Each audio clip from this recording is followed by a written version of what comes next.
Hi, guys, and welcome to another episode of Words with Al.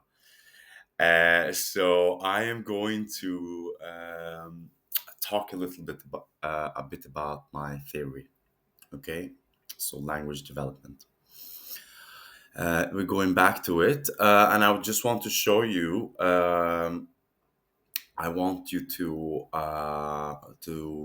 show you some videos that will just strengthen what I have been saying and my findings so far.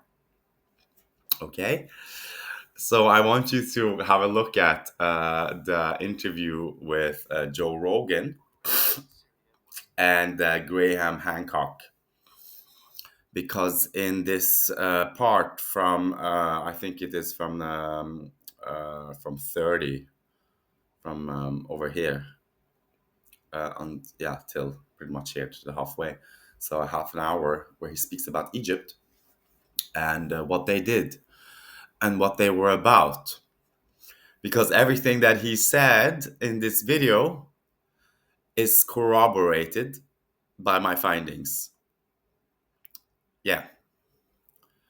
So I am not, I haven't heard all of his opinions regarding who built them.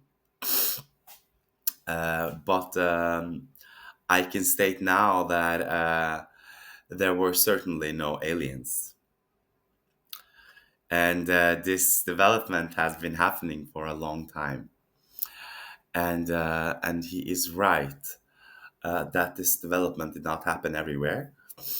And what he did not understand is that we have been learning speech, and that speech itself has changed us. The speech itself has made the old knowledge unintelligible to us today.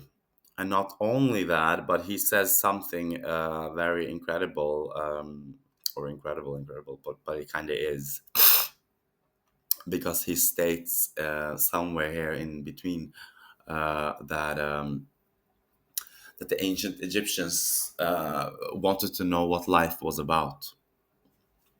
So they were truth seekers. Okay, they wanted to know the truth of their being, of their entire being. Yeah, that is what they wanted. And Graham seems to be someone who has figured it out. Indeed, but I don't know how much he has figured out. But I have figured out much more. And I wish that, well, Graham, if you're ever watching this video, which you probably will not, um, my findings will change your life. Yeah, they will. They definitely will. Okay? So our ancestors were very interested in existence, in their being. And they did not, um, well, as he said in the video, they went through a golden age. So the pyramids were built together by all of mankind as a big family. And then that family would be corrupted with time, because the self would be developed, the ego. And the ego will slowly creep in into these social structures and family dynamics, and cause division and competition where there previously were none. So that is it. This selfishness grew and grew, and led to further development, or further fraction, one can say. But what led to this whole what seems to be very interesting, or at least for me, is that Graham has discovered that our ancestors built them together, and that the gods or the knowledge or what um, the things that the Egyptians were worshipping were not deities, not gods, but scientific principles, axioms of existence. Okay, so not gods, but science or existence itself. Yeah, that is what they were interested in and what they knew a lot about. Further on, I will continue on and explain to you how another video that you should watch. This guy, Michael Button, goes into why we are probably not the first civilization because of the fact that we have existed for so long, right? So we have existed for 300,000 years, which makes us very, very old. And probably much older than that again because we bred or we mixed with the other species, Neanderthals and the other ones, but they were not different species because we wouldn't be able to uh, to reproduce together with them if they were a different species.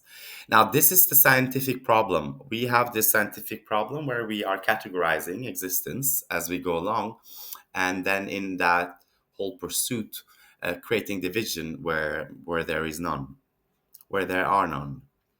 And that's the same thing that science has done with language and history.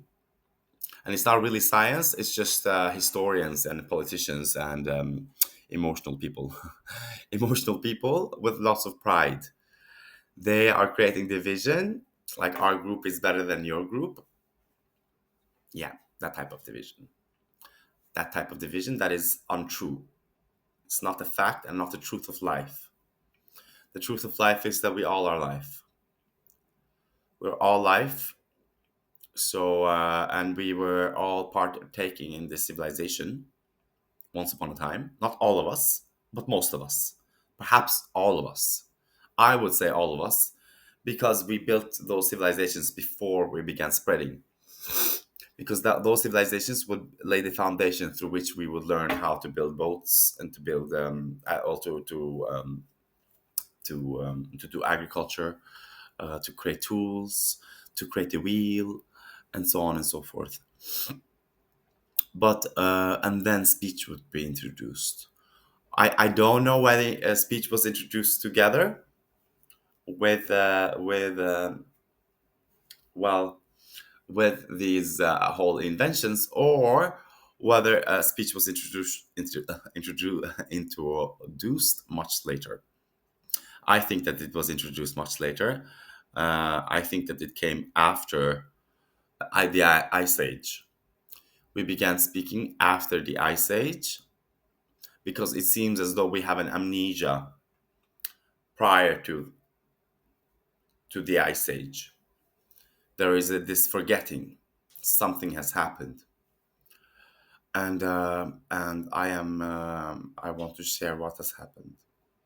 I don't know whether what I am sharing is the truth or not, but this is what I have seen. Um, our ancestors were singing. Okay, they were singing in Egypt. Yeah, and they didn't just sing. It wasn't not a normal song. It wasn't people got together and sang. No, that was not it. Okay, they got together and sang because in their eyes there is this frequency, this sound that existence is created of. And if you sing in this tune, then well, you can dream of things, you can wish things.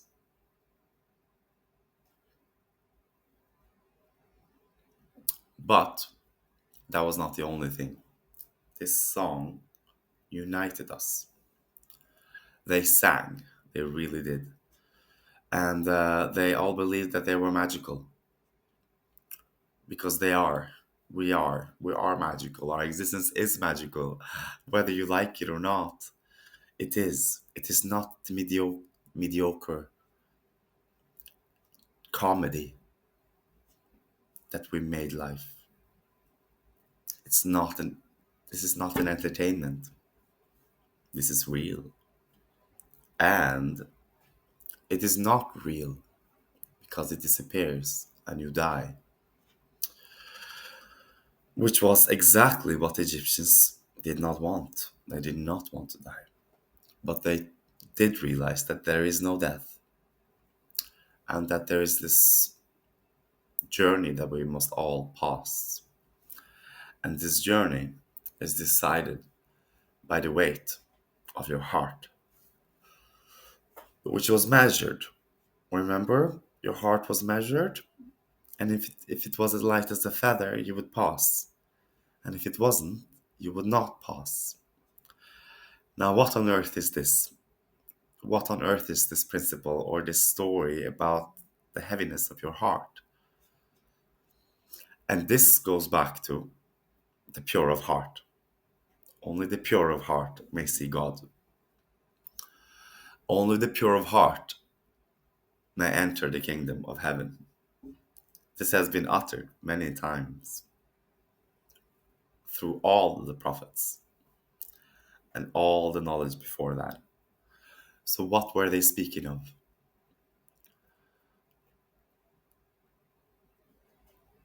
Well, you can't hold on to anything. That is what they were speaking of. You have to be good. Well, good. You have to be true, righteous, because you are all there is. And they knew that. They knew that. Your life. So you are all there is. So whatever you do to anyone, you are doing to you. And whatever you're leaving behind here, you are leaving for you. And they knew this. They knew this, which was why they all were together. Because they knew they were all there was. There was no one else here. Whether it be a snake, an eagle, or a fish, it did not matter. It was all us, me. So yeah, so there you go. Okay, so we have a lot of stuff here now, and I am going to share more and more and more of my findings. I will. Regarding my ChatGPT thingy, Bob, I will. It is very difficult for me to make these